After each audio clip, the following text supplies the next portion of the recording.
Hello everyone, welcome back. In today's video, we got a news video here to discuss. We got a couple of waiver updates to discuss. We got a couple of injury updates to discuss. We got a couple of suspension updates to discuss around some teams like the Canucks and the Maple Leafs. Plus, we got a couple of trade rumors involving the Philadelphia Flyers, Vancouver Canucks, the Devils and the Calgary Flames, the Buffalo Sabres. Plus, who's holding up the market in the NHL, and what sort of center depth could we see moved at the NHL trade deadline? We'll get to all of that coming up right now.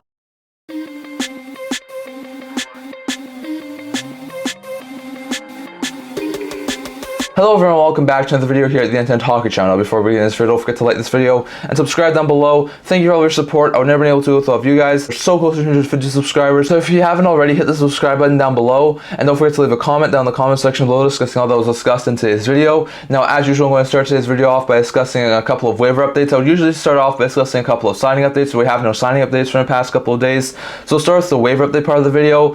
First, Nolan Stevens, who's a AHL player for the Detroit Red Wings, was placed on unconditional waivers for the purpose of contract termination and did wind up clearing. Not too surprised there that he was placed on unconditional waivers. He did not wind up getting claimed. He's a decent player, but he's more of an AHLer at this point in time. This is really an interesting thing. This is another player who's been placed on unconditional waivers over the past little while. It's interesting to note that they do wind up freeing up contract slots in their NHL team because they can have up to 50 contracts. So playing some players on unconditional waivers for the purpose of contract termination does allow to give them a little more contract flexibility. So it was Stevens today against Detroit, with San Jose and Guanque a couple days ago, Bonino and the Rangers. I think there were a couple of other guys too. Placing on unconditional waivers does help them, give them another contract slot they can use at the trade deadline. So not overly surprised that Stevens was placed on unconditional waivers. Like I say, he's a decent player, so interesting move there by the Detroit Red Wings, but not someone who's probably going to get claimed by another team, especially being on unconditional waivers. So interesting move there by the Red Wings. He winds up getting moved down, and he's now a UFA. So interesting move there for the Red Wings as they free up another contract slot. Then we saw MacEwen in New Jersey and Lindholm and Toninato with the Winnipeg Jets both be placed on waivers, just like Stevens on Sunday. Some interesting moves there. Now Willman was called up due to some injuries for the Devils. They now got Hughes back. They're getting a little bit more healthier. They needed someone to be placed on waivers. He's more of an AHL forward who's a call-up option like he was for the Devils so far.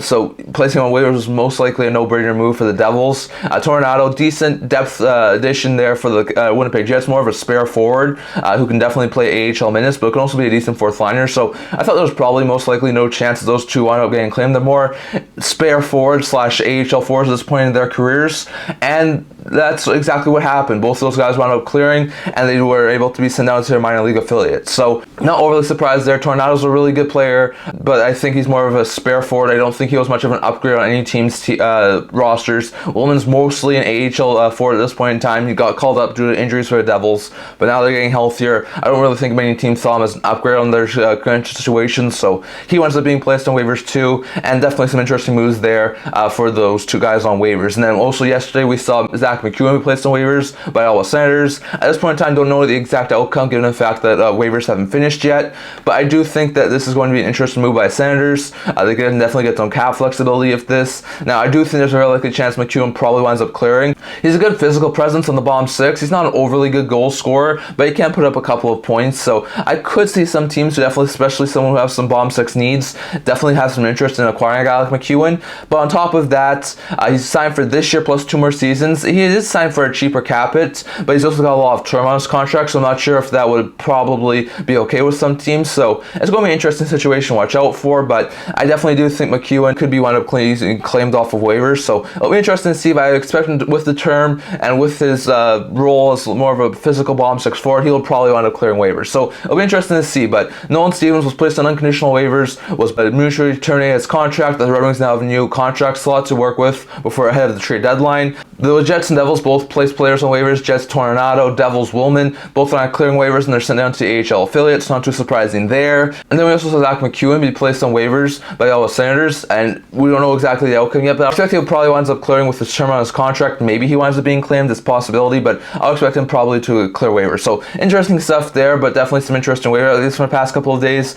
Going over to a quick injury update here from the past few days. On Saturday, we had a few injury updates. Alex Romanov has a lower body injury and he is out day to day for the Islanders, so that's a really bad blow blow there. Mark Giordano has a lower body injury and is out day-to-day for the Toronto Maple Leafs. That's a really bad blow. Tanner Jeannot's lower body injury has been updated to day-to-day, so that's really good stuff there for Tampa. Hopefully Jeannot's able to get back in the not-too-distant future. And Chinakhov has an upper body injury. He's coming out for an unknown period of time, so really bad blow there for the Jackets. We saw Alex Carrier in Nashville, Andrei Svechnikov in Carolina, Phil Giuseppe in Vancouver, and Alex Newhook in Montreal all be cleared to play and get back into game action. So it's really good news for the Canadiens, the Canucks, the Predators, and the Canes. So really good stuff there for those teams. Then we saw on Sunday Marcus Foligno have a lower body injury. He's going to be out day-to-day. He's been placed on injury reserve, so bad stuff there for the Wild. Well, Harvey Pinard has a lower body injury, and Harris has an upper body injury, and they're both going to be out for an unknown period of time for the Montreal Canadiens. So that's really bad blows there for Montreal. But then we saw Ben Hutton with the Vegas Golden Knights be cleared to play on yesterday. We also saw David Gustafsson in Winnipeg be cleared to play, Barabanov in San Jose be cleared to play, and Dewar in Minnesota be cleared to play. So really good stuff there to see all those guys to be cleared to play, and they should be able to either have already gone back or get back in the notches in future. But then we also saw Rasmus Ristolainen have upper body injury and is out day-to-day for the Philadelphia Flyers. So that's a really bad blow there. Tyson Foerster has a lower body injury and he's out day-to-day right now for the Flyers. So a couple of really bad blows there for the Flyers on their injury front. Jansen Harkins has a concussion. He's out for an unknown period of time, so a bad blow there. And then we also saw Logan Couture have a groin injury. He's going to be out week to week. That's a really bad blow for the Sharks, given the fact that Couture was already missed a big chunk of this year due to injuries. So hopefully he can be back in the notches in the future, but really bad blow there. Then we also saw Thomas Schertl have a knee injury. He's going to be out for a minimum of a couple of weeks. That's another really bad blow there for the Sharks, as the Sharks lose both of their top two centers over the next couple of weeks. So really bad stuff there for the Sharks. Hopefully those two are able to get back in the notches in the future, but still a really bad blow there for San Jose Sharks. So really good to see guys like Hutton in Vegas, Dewar in Minnesota, Svechnikov in Carolina, and Newhook in Montreal all get back in game action. Really good stuff there. But bad news to see guys like Romanov in New York,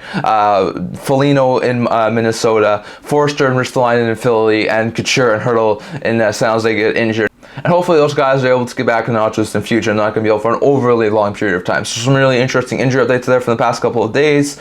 Going over to a couple of quick suspension updates from the past few days. Nikita Zadorov was suspended 2 games on Saturday. It was a really bad hit to the head of Lucas Raymond. I thought he probably was suspended 1 game. It didn't look overly bad to me. It was definitely a suspendable hit, but it didn't look overly bad to me, so I thought it was probably going to get 1 game. Zadorov ends up getting 2, so not overly surprised there. And there was a really quick announcement that just after the Canucks game, I think that had something to do with the fact that the Canucks were playing later the next day. So interesting move there. Zadorov's already been suspended 1 game, which was the game the Canucks played on Sunday. So he's going to be suspended 1 more game, and then he's going to be able to return to the Canucks lineup. So not bad stuff there for the Canucks, but definitely losing Zadorov was not really good, and that was definitely a really bad hit by Zadorov. So interesting stuff there. But then the other one is an in-person hearing right now for Morgan Reilly. We haven't heard the official announcement of how many games he's going to get yet, but it's a minimum of 5 games. Now, in the Senators and Maple Leafs game, Reilly Gregg had a breakaway on open nets, given the fact that the Leafs had pulled the goalie, and he wound up taking a slap shot on the empty net. Reilly took exception to that, cross-checked Gregg. It looked like it was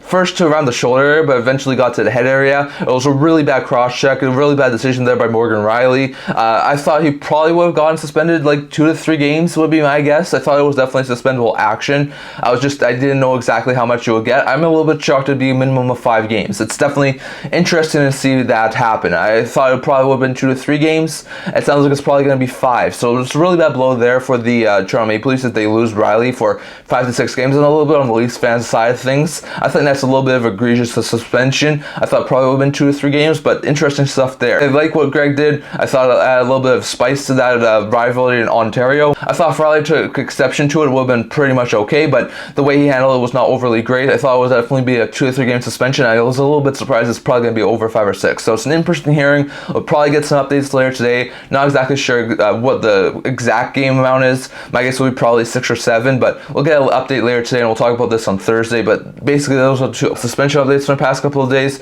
Reilly has an in-person hearing. He's going to be suspended a minimum of 5 games. I'm a little bit surprised by that. And then Zadorov suspended 2 games. He's already served the first game of his suspension, and the second game of his suspension will be served in the not distant future. So interesting stuff there for the Canucks and Leafs as they lose some of their key defensemen, and hopefully those guys are going to be back in this not distant future. And lastly, going over to a couple of trade rumors here. So first, we're going to have a lot of rumors over the next little while. Lots of interesting rumors that are going to be happening over the next little while. I guess it'll be the next week and a half. We're going to have some trades to discuss over the next little while. So interesting stuff there. Definitely stay tuned on this channel as I'll give you all of my latest updates here as fast as I can from the past couple of days with big news that happens, plus some of the rumor updates that happen. happened over the next couple of days. So interesting stuff here. We'll start with the Vancouver Canucks and the Philadelphia Flyers. According to David Pagnotta of the fourthperiod.com, these two are talking about a trade. The Canucks have met with GM Daniel Briere and called him a couple of times, and it sounds like the Canucks have some interest in acquiring one of the Flyers defensemen, either Rasmus Ristolainen, Sean Walker, or Nick Seeler. Now, I do have a little bit of problems with all three of these guys being possible trade targets for the Vancouver Canucks. One,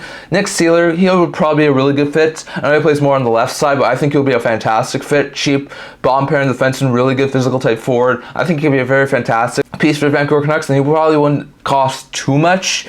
But the problem is I think Seeler's probably going to re-sign with the Philadelphia Flyers, so I don't expect him to be traded. So as much as there's been some talk about him possibly going to Vancouver, I think he'll probably will re-sign with Philadelphia. As for Walker and Ristolainen, they both present their own levels of concern about trading for them. For Ristolainen, he's got 3 years left on his contract at $5.1 million. The Canucks need to sign Ronick and Pettersson in the offseason, so it doesn't make too much sense to acquire Ristolainen, who's making that much money. So unless they're able to get Philadelphia to retain, I don't really think that sort of a trade works for the Vancouver Canucks. So I wouldn't expect them to try and trade for a guy like Ristolainen. It does seem that they have some interest, but unless they're able to get Philadelphia to retain some money, I would definitely think that's probably unlikely to happen. As for Walker, I think it would also be a really good fit.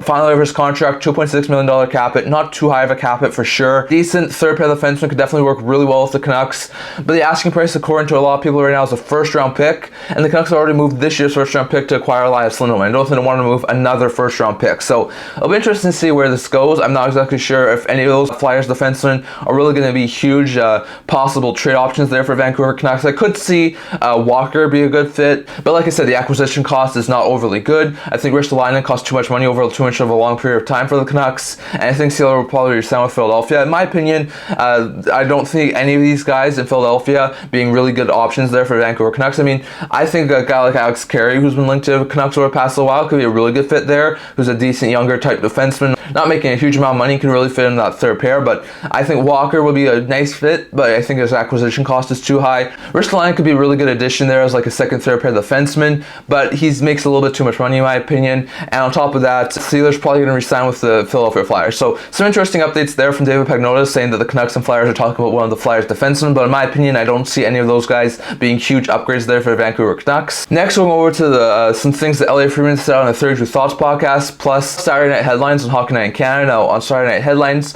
plus the 32 Thoughts podcast, he was talking about the Calgary Flames and how they recently played the New Jersey Devils, and at that time, they were talking about a major blockbuster deal that involved moving Jacob Markstrom to New Jersey Devils. Now, it sounded like we talked about on Saturday, Markstrom seems to be willing to move. There's no movement clause for the right deal, so it seems like he would have been probably open to moving to the New Jersey Devils, would be my guess. But on top of that, it sounds like there were a few complications, one being the trade package. On the 32 Thoughts podcast, he said that wasn't as big of a deal. According to Elliot Friedman, he says that there was a little bit closer on the trade package, but he says the really big sticking point here was the retention. He says the Calgary is not a team who likes to retain money.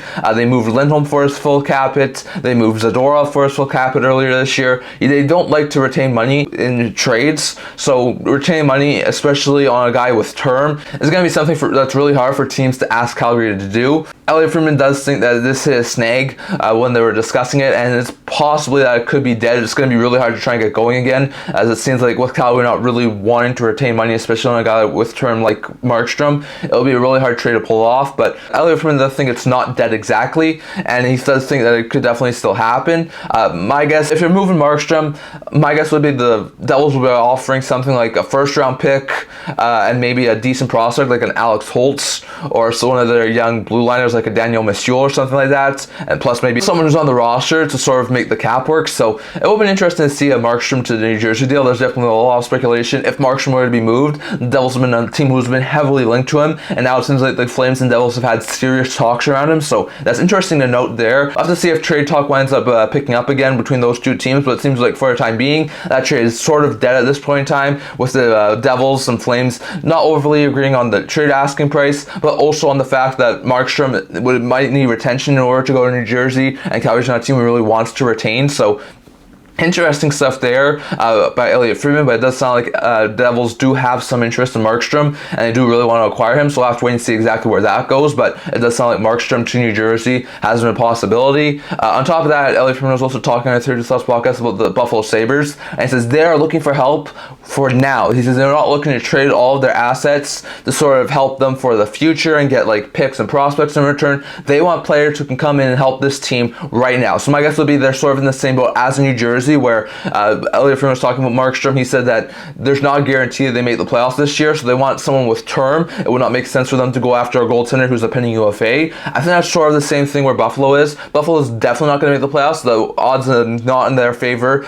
They're definitely a way worse team to make the playoffs than the New Jersey Devils are, so it's probably more likely the Devils will make the playoffs than the Sabres. But the Sabres, I could see them being in the same sort of position as the Devils, where I could see them try and add some players who have terms who can help them in the future. Elliotte Friedman was linking them to a guy like Boone Jenner on his recent 32 Thoughts podcast. I've also seen Jeff Merrick link them to Scott Lawn, so they could definitely use a couple more veterans. This team is really young. They have a lot of young forwards coming up in their system, like Kulich, Rosen, Ostlund. Elliotte Friedman did mention the fact that they have been open to trading possibly some of their prospects, but he definitely doesn't think that Kulich is one of them, so it sounds like they view Kulich as a solid top 9 forward going forward, but still, it's going to be interesting to see exactly what Buffalo does. So we've mentioned over on Saturday that it's not like Milstead was available. I've gotten a couple of comments that said that maybe Milstead stays. It sort of seems like, according to Elliotte Friedman, they pay him what he wants. Now he's an RFA with arbitration rights. He's going to have a pretty high cap hit. He's, I think, 1 or 2 years away from unrestricted free agency possibilities, so if they want to go on a long-term deal, you're probably looking at between $6 and $7 million, and if that's a possibility, I'm not exactly sure if the Sabres would really want to do that, so it's really going to be interesting to see what happens. Do the Sabres wind up paying Milstead what he wants, and does he remain a key piece of that team going forward,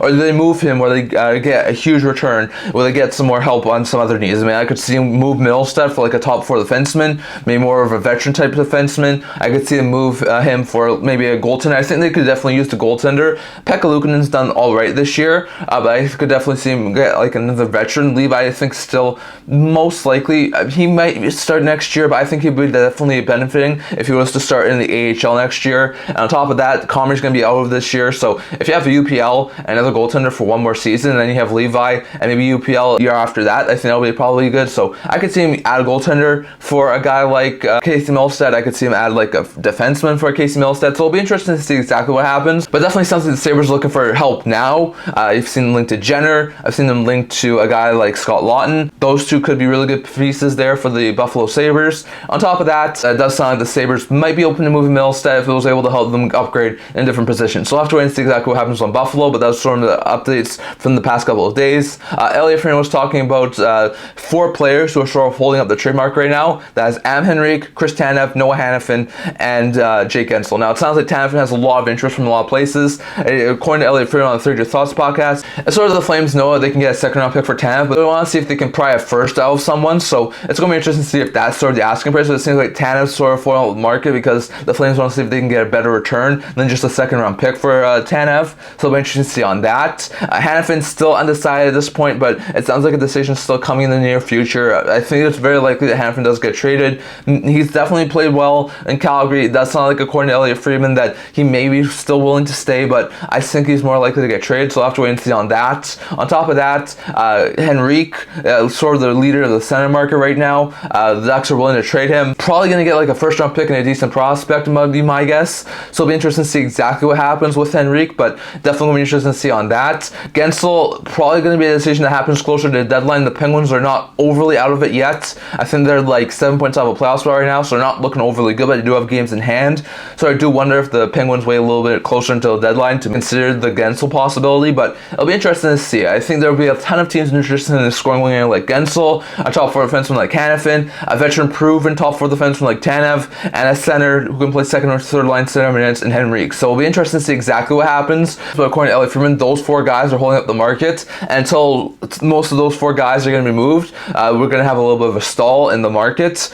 He does think that there are a couple of teams who are already out on those guys who are looking for lower end options, but a lot of these teams who are looking for some of the bigger end options are sort of waiting for these 4 dominoes to drop. So I'll have to wait and see on that. And on top of that, I want to take a quick look at the center market. Now, the first two big trades of the trade deadline leading up to it was Elias Lindholm being moved to Vancouver and Sean Monahan being moved to Winnipeg. Both those guys are top 6 centers. Now, those were two biggest centerpieces on the market.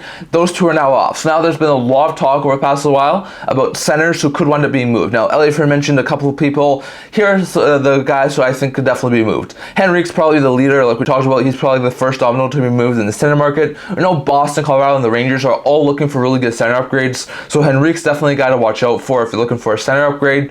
We've also got a guy like Scott Laughton who's been mentioned. He's not probably a huge upgrade on a team's center depth, but he can definitely be a solid third line center. And I think he'll be a fantastic third line center for a team like a Rangers or an Avalanche. So it'll be interesting to see exactly how that works, but I could definitely see Laughton be a guy who's in play. Nick Dowd's name's come up recently. He's more of a fourth line forward, so I really highly doubt they get a first round pick for him. But he's got this year plus next year $1.3 million cap hit. He's a decent fourth line forward, can kill penalties, can take face-offs. He's a really good center, so I could see a Capitals move Dowd, so that's a possibility. The guy who Elliot brought up on the 32 Thoughts podcast was Nick Bjugstad. I could definitely see him be moved too. Cheap cap hit. Also a guy who can play fourth, third line minutes. Could definitely help a contender not only for this year, but for next year too. So Arizona could definitely move Bjugstad. That's definitely a possibility. On top of that, you got Boone Jenner, who's another guy who's been drawing some interest. Elliot Friedman does not think that it's a guarantee that Jenner gets moved, but he does think that his name has popped up a little while. And if there's a trade that blows the Jackets' socks off, I think there's a very likely possibility they could wind up moving him. So we'll have to wait and see on Jenner. On top of that, a couple of other UFAs who I could see wind up being moved who are decent centers will be Thomas Novak in Nashville and Alex Wennberg in Seattle. I could see both those teams being sellers.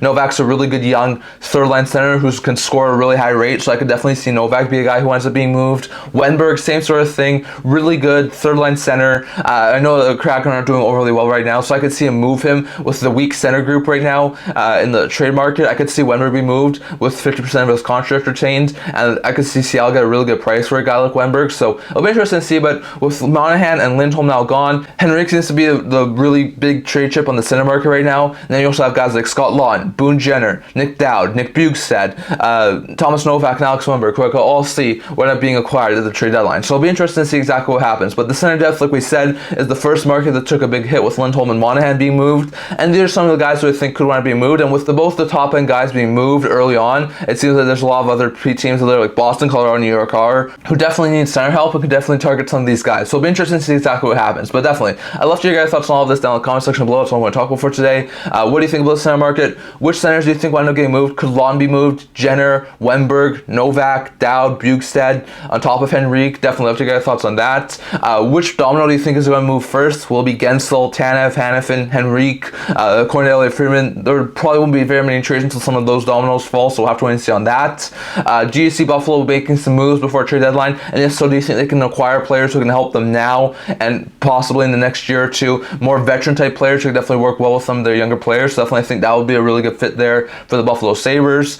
Devils and Flames, can they resurrect that Markstrom trade? Will they still be able to make that possible trade option there for the Calgary Flames? Or is it more likely that trade's dead at this point in time? So I'd love to hear your guys' thoughts on that. And on top of that, Canucks, do they acquire Flyers defenseman and Ristolainen, Walker, or Sealer, or is it more likely to go in a different direction, sort of like an Alex Carrier from Nashville?